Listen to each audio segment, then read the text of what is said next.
Nike is one of the most successful companies of shoes, which is owned by Michael Jordan, and his shoes are mostly popular among white kids.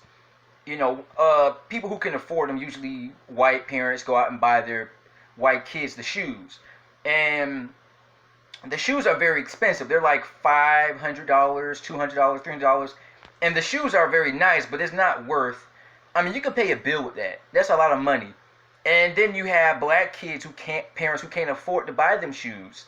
So a lot of violence started in 1980s, 90s, 2000s. Even now, there's a lot of black kids who fight over Nike shoes. They see a black kid walking with a nice pair of Nike shoes. They go and say, "Hey, give me your shoes." They fight him over it.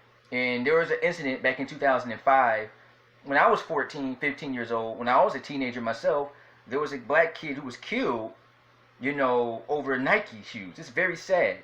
And he was walking by himself, going somewhere, riding a train. Couple of black kids saw he had some really nice, expensive shoes that were probably worth about $300 worth of Nike shoes.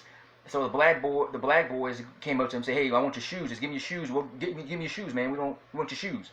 Black kid, he said, "No, these are my shoes. I'm not giving you my shoes." And they beat him up. They beat him up bad. He died. They beat him so bad, and they actually stole his shoes. They beat him to death over shoes, man, over some Nike shoes.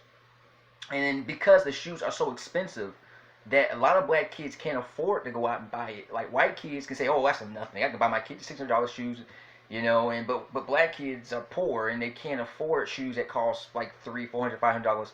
And this is why they wanted to make Nike shoes more cheaper. Maybe up down the price from maybe to like 300 and maybe affordable, maybe like 40, $50 shoes. And I saw like back in the day, like 16 years ago, their shoes were like $500 for Nike shoes. But now I see now a lot of Nike shoes are like 40, $50, $60. That's a lot. That's a lot better because now they're cheaper. So I think that's a good thing. But Michael Jordan apologized to his parents about what happened, and that